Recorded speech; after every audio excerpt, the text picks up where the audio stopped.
E aí, rapaziada, vamos dar início à nossa quinta aula de arquitetura de computadores, seus componentes e suas funcionalidades. Bom, gente, na aula de hoje a gente vai falar sobre a fonte e o cooler. Um breve resumo: a fonte é o componente que vai transmitir energia para todos os componentes, os outros componentes da máquina, e o cooler ele é meio que trabalha em dupla com o nosso processador, mantendo ele resfriado da sua alta temperatura. Bom, na revisão da aula passada a gente viu memória RAM, que existe várias portas. Existe a single channel, a dual channel e a quad channel. Também vimos os discos rígidos, que é a unidade de armazenamento onde guarda todos os dados do usuário, dos programas, arquivos, mídias, entre outros. Para você que não perdeu essa aula, basta estar voltando e procurando a quarta aula de memória RAM e disco rígido.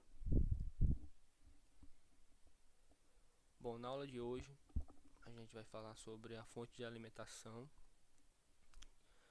de um computador, que é um componente essencial responsável por fornecer energia elétrica para todos os componentes do computador. Ela vai converter a corrente elétrica da tomada.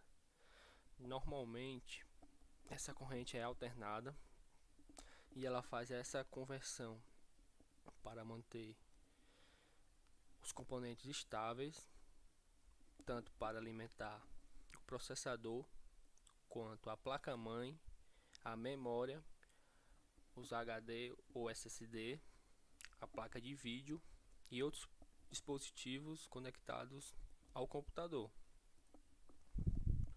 Bom, o que faz, para que serve, como funciona? Bom, a principal função de uma fonte de alimentação é fornecer energia elétrica confiável e estável para um bom funcionamento e adequado de todos os componentes do computador. Ela vai fornecer diferentes níveis de tensões, como 3.3 volts, 5 volts e até mesmo 12 volts necessários para alimentar esses diferentes dispositivos. Além disso, a fonte de alimentação possui um mecanismo de proteção contra picos de energias ou até mesmo aqueles picos de tensão, como curto-circuito e outros problemas elétricos, podendo danificar os componentes internos do computador. Como funciona? Funciona através de um processo de conversão de energia, que ela vai receber uma corrente alternada da tomada e converter essa corrente, deixando numa corrente contínua. Isso é feito por meio de um circuito retificador, que vai transformar a corrente alternada em corrente pulsante. Em seguida, essa corrente pulsante é filtrada por capacitores para remover essas flutuações e criar tensões mais estáveis. Gente, após essa etapa, a retificação e a filtragem da corrente é regulada e distribuída para os diferentes conectores da fonte, como placa-mãe, conector SATA, unidade de armazenamento, cooler, o processador, e entre outros dispositivos. É importante escolher uma fonte de alimentação adequada para o seu computador, levando em consideração a potência necessária para alimentar todos os componentes com uma boa eficiência. Uma fonte de baixa qualidade ou insuficiente pode causar vários problemas de estabilidade ou até mesmo desligamento inesperado. que isso vai danificar a sua máquina e não vai promover um bom funcionamento do seu computador. Bom, aqui eu trouxe dois exemplos. O exemplo da esquerda é uma fonte de PC e o da direita é uma fonte de notebook. Bom, a fonte de PC ela vai ficar dentro do gabinete com o botão do lado externo para poder você cortar essa corrente elétrica quando for necessário. Já a fonte do notebook ela fica fora, que faz parte do cabo, onde vai diretamente na tomada. Bom, agora a gente vai falar um pouco sobre o cooler. Bom, o que é o cooler? O que ele vai fazer? Para que serve e como funciona? Bom, basicamente o cooler é o que vai resfriar o processador, que é também conhecido como dissipador de calor. É um componente utilizado para resfriar o processador do computador, porque o processador é um dos componentes mais importantes da sua máquina e ele gera um calor significativo durante sua operação toda. Enquanto ele está funcionando, esse calor vai aumentando.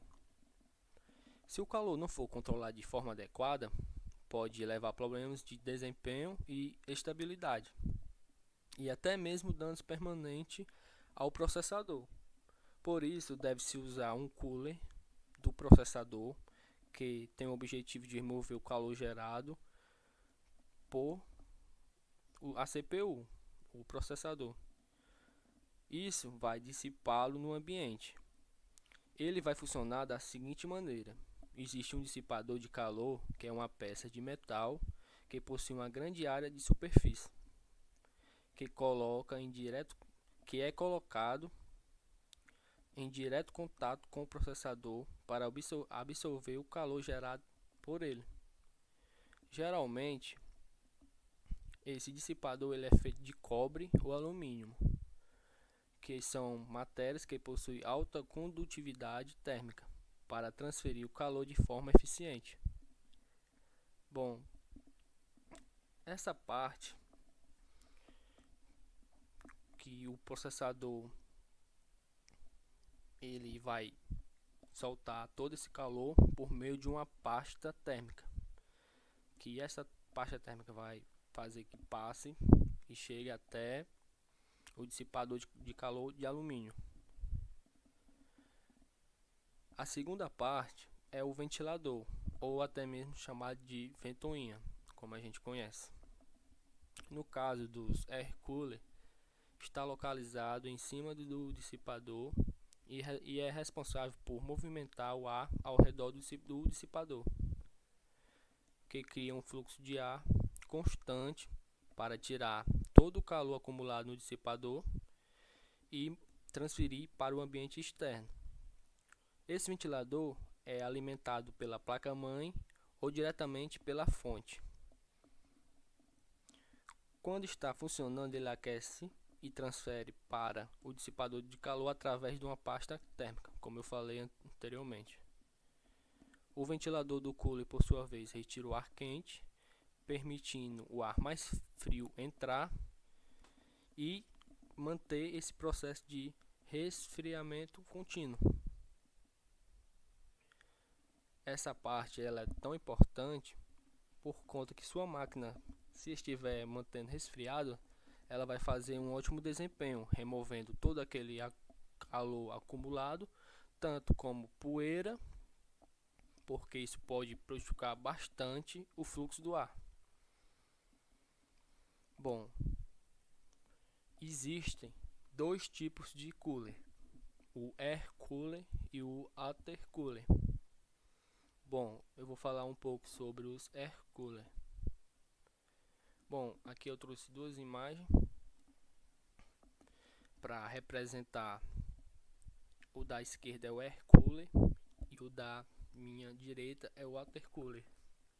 Bom, o air cooler são o tipo mais comum de cooler de processador. Eles consistem em um dissipador de metal, geralmente feito de cobre ou de alumínio, como venho falado anteriormente, que esse dissipador é colocado diretamente com o processador, enquanto o ventilador fica montado no topo do dissipador e que esse ar é puxado pelas ventoinhas ou os ventiladores para que seja dissipado todo esse calor que entra no seu gabinete. Já os watercoolers, ele tem um sistema mais um pouco diferente, que é um resfriamento líquido para o processador, ou seja, eles usam um líquido para resfriar o processador, que ele consiste em um bloco de água, uma bomba e um radiador com um ou mais ventiladores. O bloco de água é colocado em cima do processador e a bomba circula todo o líquido pelo gabinete. Esse líquido ele é resfriado pelo radiador. Normalmente esse líquido é uma mistura de água e um anticongelante através do bloco que vai passar por todo o percurso até chegar ao radiador. Geralmente o radiador ele fica montado na parte traseira ou na parte superior do seu gabinete. Possui ventiladores para fazer a dissipação do calor através do líquido. Além dele ter a ventoinha, ele também vai contar com o próprio radiador, que é essa diferença entre o air e o water cooler. Bom, são mais eficazes na remoção do calor, podendo resfriar mais rápido que os air cooler. O water cooler, por ser um pouco mais caro, mas em benefício ele é mais eficaz que o air cooler e oferece uma operação mais silenciosa em comparação ao air cooler, mas como eu falei, é um pouco mais caro e ele vai requerer uma instalação mais complexa entre o air cooler, por conta que o air cooler é só colocar no processador e pronto. Já o water cooler ele tem que ter a instalação das ventoinhas, que fica localizado no radiador, vai ser feita ou na traseira ou na parte superior do gabinete, e é um pouco mais complicado, mas vai depender da sua necessidade. Se você quer montar um PC com alta qualidade e você tem dinheiro para usufruir, a melhor das opções é o water cooler, porque ele vai fazer um resfriamento muito mais rápido e a sua máquina vai funcionar em bastante desempenho. Agora, se você está montando um computador para estudos, trabalho, que não vai forçar tanto e não vai aquecer, um air cooler já é o bastante. Bom, gente, na próxima aula a gente vai falar sobre placa-mãe e o gabinete. Até lá!